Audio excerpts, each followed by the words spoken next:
Now, maybe first my question to the audience, do you possibly have, out of these 3 presentations now, any spontaneous ideas about potential collaboration, cooperation, networking opportunities that you would share with us?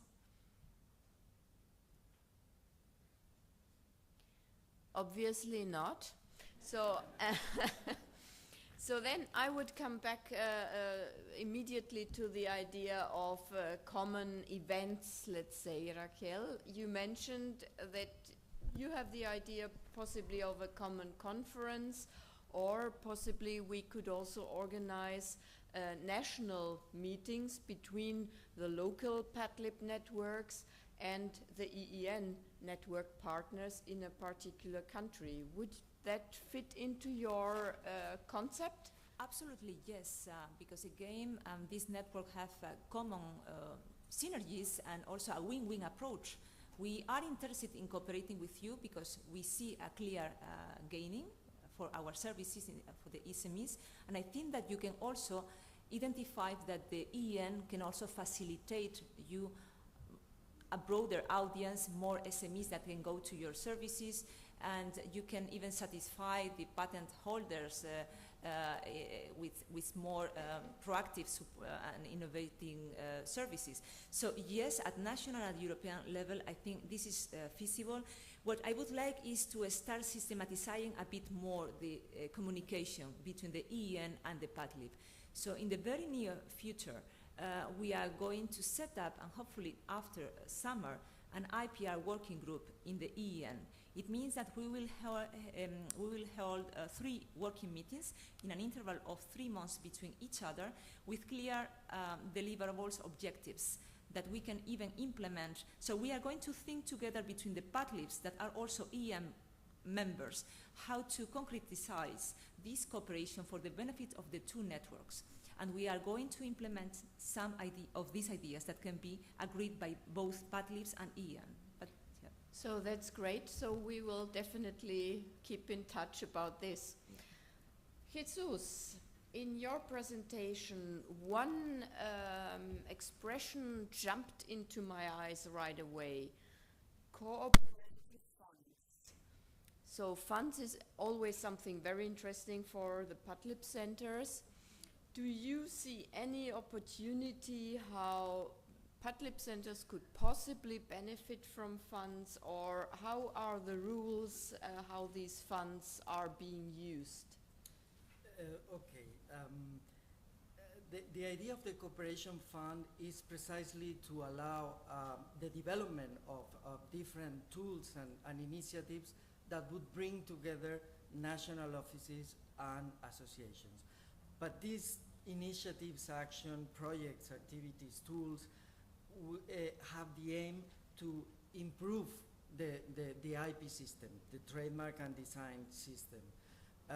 Therefore, it is not exactly funds that we provide to third parties in order to achieve whatever they want to achieve, but it's actually funds that come from the system, because actually these 50 million funds that I was mentioning before, that the OHIM has a very healthy financial situation because we receive the money from the fees of applicants. And in that sense, that money, there was a need to do something with it. You cannot just keep it in the bank.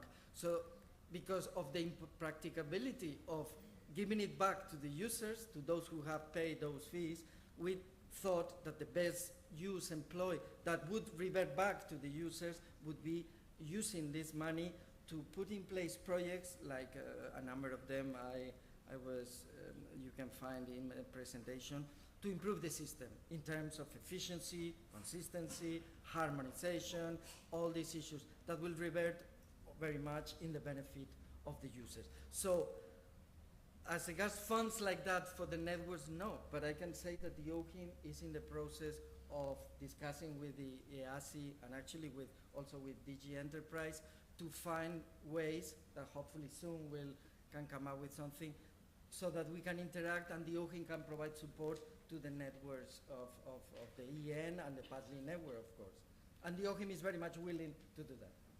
Thank you very much. That's a good perspective.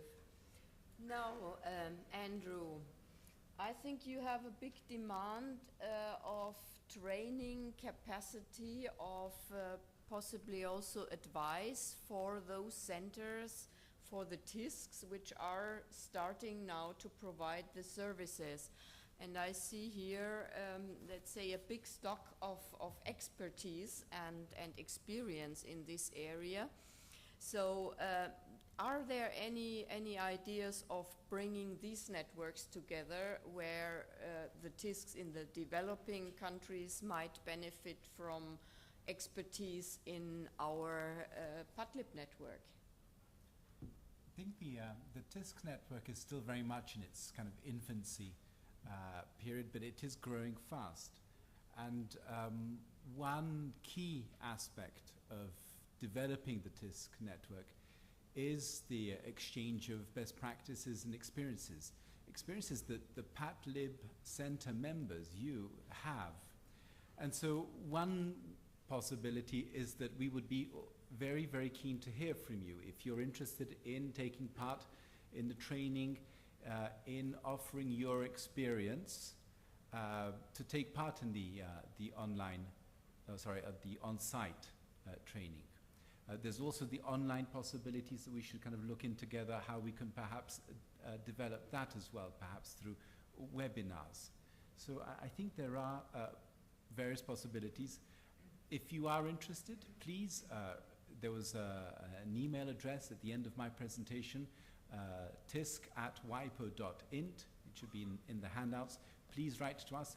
Please talk to me or to my colleague, Tomasz Lecharewski, who's also with me here, about possibilities of, if you feel you'd like to help, WIPO finances this training. We go to interesting places. Heidrun can vouch for the time she went to Addis Ababa. It wasn't all bad. So I think it's exciting. It's different. But again, I think it's, again, outside the boundaries of Europe. And that Europe does have this incredible expertise. It really is, as far as I'm aware, the only region in the world that has this type of patent information, innovation support network. So that's, I think, a good opportunity. So I can only encourage you, if you're interested, please contact Andrew, WIPO, so that you can spread also your experience. Are there any remarks now from the audience? I think you are very keen now for the speed networking. So it sounds a bit like speed dating, so I can understand that you are keen on that. This will take place, it will just begin in the PATLIB registration area, and I invite you all to go there and see what it is all about. But before, I would like to make also an announcement for this evening. You know that we will be in a very prominent environment tonight. It's the Manchester United Football Stadium, and buses will bring us there. They will depart from here at 19, so at 7 p.m. sharp. Here from the Renaissance Hotel.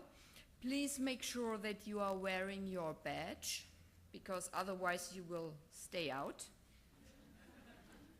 As well as if some accompanying person are with you, they should also wear their badge. And for the way back, the buses will then leave from Manchester United Football Stadium at 21, so at 9 o'clock p.m. and return to the Renaissance Hotel. So please join us now for the networking, the speed networking in the registration area, and then we may meet at 19 sharp for departure.